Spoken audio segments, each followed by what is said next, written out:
just felt like I was allowed to be as big and as crazy as I wanted to be, because everything else, they would be handling the visuals. And when I saw that image, it just kind of everything aligned, and I just went, oh, I know exactly how I want to play this guy. Gremlins, Secret of the Mogwai premieres on Max on May 23rd. So what made you want to be part of this series? For the very simple reason, when I was 10 years old, I was taken to the cinema by my parents. Well, I think they were wildly, viciously misguided in the fact that they thought they were taking me to a children's film. Mm-hmm. And it was one of the more visceral cinematic experiences of my life that has stayed with me. So when they said, we're going to make a family viewing animated series of Gremlins, and we'd like you to play the villain, I was like, oh boy.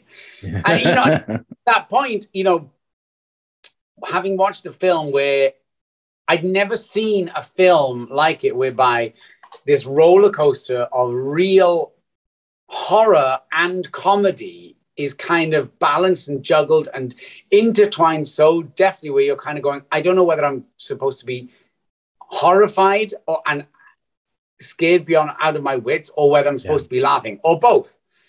So when they came, they brought the project, and I was like, how is this going to land? Where's this going to land? I was so happy that basically they're true to that original movie, where they go, this is something that at times is very funny and at times very dark and very scary, but ultimately very entertaining. And you mentioned you play the villain character. His name is Riley Greene. How would you best describe your character in the series? Misunderstood. Yeah. I think most villains are just misunderstood. Right. No, I believe me, to begin with, it's always my favorite to play the kind of, I never class villains as villainous. I'm just thinking that I'm misunderstood. And also, to work in animation is to me personally, such a joy, because you're kind of unleashed. You're allowed to be as big and as brash and as wild as you want to be, kind of orally, because they're going to be in charge of everything else. So when I saw, when they asked me to play the part, I said, can I see an image or a visual of who Riley Greene is? And I saw what he was like. I was like, oh boy. Yeah. And they gave me the backstory, and I was like, I understand who this guy is. I feel his pain. I know what he's after. I'd be the same if I was an industrialist that powerful.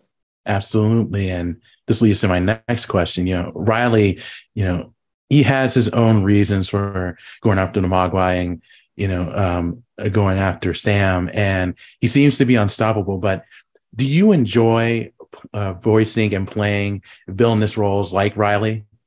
Oh my God. This one was, I just let my freak flag fly. It was, like I said, I just felt like I was allowed to be as big and as crazy as I wanted to be, because everything else, they would be handling the visuals. And when I saw that image, it just kind of everything aligned, and I just went, oh, I know exactly how I want to play this guy. And the great flip side is the fun you have doing that.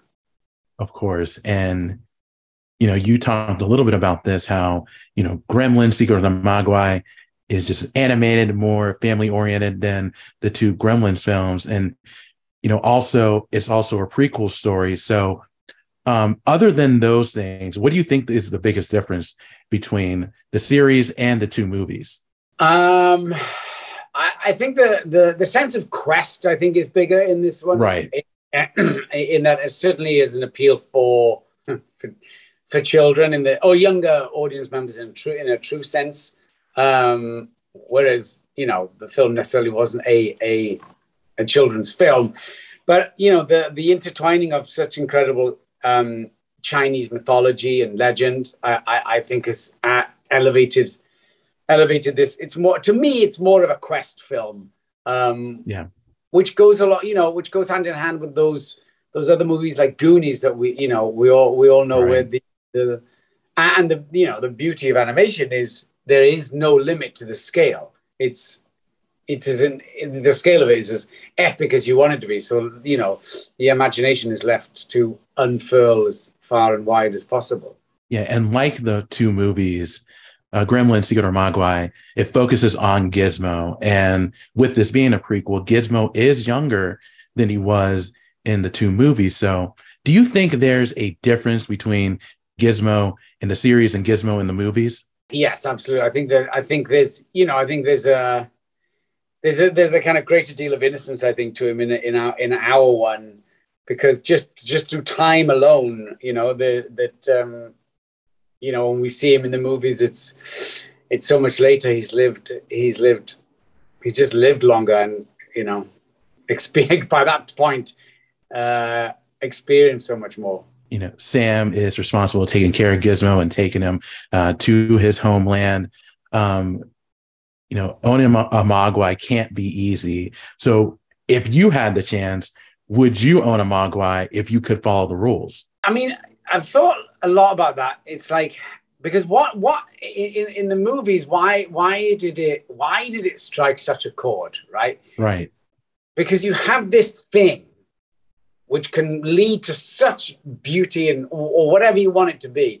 But on the flip side of that comes the greater responsibility that can turn far darker than you could ever imagine. And it kind of is like that kind of mythic state that I think so much legend owns of the flip, like the flip of the needle as to when something happens of your action that turns the destiny. So yeah, knowing how clumsy I am or forgetful, I think me having a Mogwai would be a terrible idea. I can understand that. And last question for me before I let you go is, you've done your share of voice work in the past, and I think I already know the answer to this, but would you like to continue doing more voice work in the future? I would love to do far more, because to me, it's one of the most liberating mediums, where you can turn up in your sweatpants, no one looks at you, and also you're just allowed to be as wild and large as you want to be, because you've only got your voice, and it really feels like the more freeing moments of when I'm acting. I love it. Absolutely. Well, Matthew, thank you so much for your time. I really do appreciate it, and continued success to you.